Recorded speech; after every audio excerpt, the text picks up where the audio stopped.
Everyone has human rights. Children are, of course, human too, and they enjoy many of the rights that adults do in international human rights treaties. What many people don't know is that there's also a treaty that's dedicated just to children, the UN Convention on the Rights of the Child. We'll take a closer look at the convention later, but it's important to understand that the idea that children should have rights dates much further back. There's been a long-standing focus on protecting vulnerable children as a charitable response to suffering. However, at the start of the 20th century, some activists started promoting the idea that children should have rights. In the aftermath of the First World War, Eglantine Jebb and others campaigned for the first international declaration of the rights of the child in 1924. An expanded version of this was adopted by the United Nations in 1959. During the International Year of the Child in 1979, Poland proposed that there should be a convention for children. Over the next decade, countries around the world debated and negotiated the text of what would become the most widely supported human rights treaty the UN ever produced, the United Nations Convention on the Rights of the Child.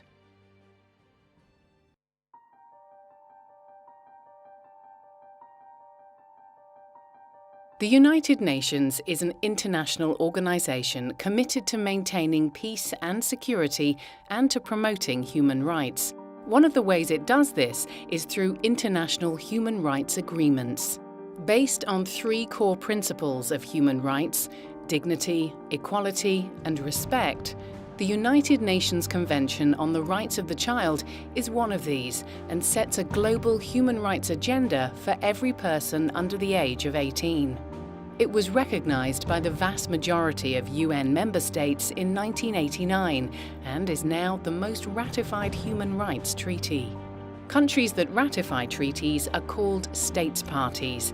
In agreeing to be bound by these treaties, they become known as duty bearers, meaning they have a duty to uphold the articles of the Convention.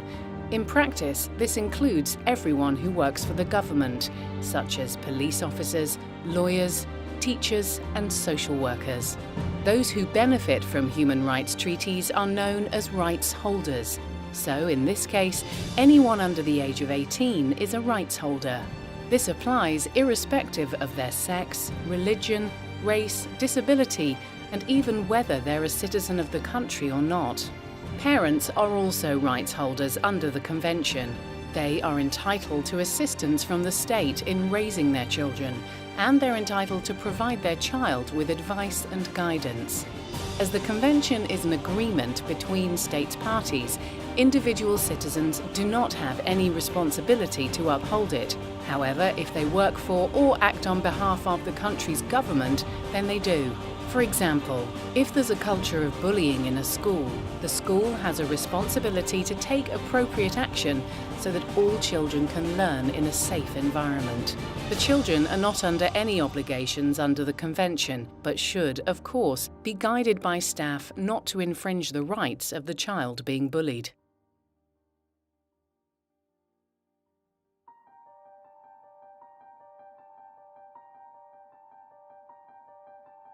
The Convention describes the obligations states parties have to all children living within its borders. The Convention is wide-reaching and covers many aspects of children's lives. Rights are described by articles. There are 4 important articles that apply across all other rights in the Convention. These general principles are non-discrimination, the best interests of the child, the right to life, survival and development, and the right for children's views to be given due weight. The other rights can be grouped into 5 categories, including civil rights and freedoms, family environment and alternative care, health and welfare, education, leisure and culture, and special protection measures that cover children in emergency situations, injustice systems, child exploitation, and children belonging to minority groups. These rights are indivisible and interdependent. That means that the failure to provide for one can affect the enjoyment of the others. For example, If the state fails to ensure children have an adequate standard of living, children might not be healthy or able to develop or learn to their full potential. An additional 3 optional protocols have also been included in the Convention over the years, related to military conflict, the sale of children, and individual complaints by children to the Committee.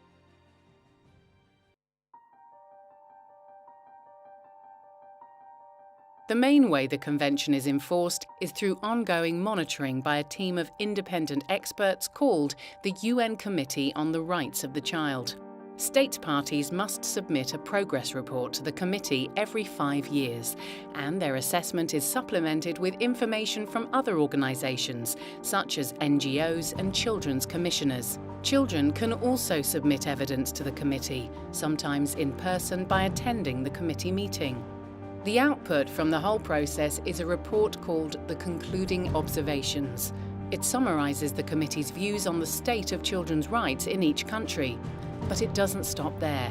The report also provides implementation and improvement recommendations to each individual state, which it will review the next time the country is examined. The Convention requires states to put its obligations into local laws, such as national constitutions and legislation. If this is done, the principles can be enforced in local courts. The committee also suggests that to ensure meaningful rights protection is afforded to every child, states should have a national plan for children, monitor how much of the budget is spent on children, conduct regular impact assessments throughout every government department using reliable data about children's lives, and have an independent children's ombudsman. Another important way to ensure the Convention is properly implemented is by raising awareness of its existence. Countries must make sure that it is widely known by both adults and children. Regular training of both adults and children contributes to the creation of societies that respect the rights of children.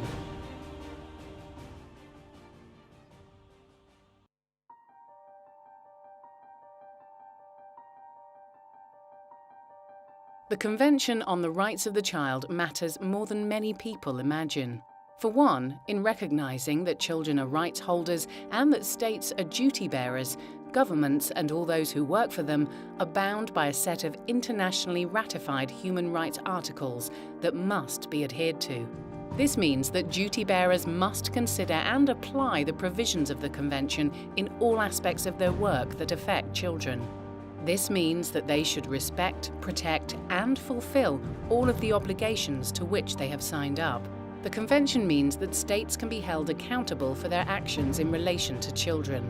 Not only will the Committee on the Rights of the Child monitor and report on their progress, but children's organisations and advocates and children themselves can use the standards to argue change. Children's rights ensure that children are no longer relying on charity or kindness to meet their needs. Full implementation of the Convention on the Rights of the Child goes a long way to ensuring that each child's entitlement to equality, dignity and respect is upheld.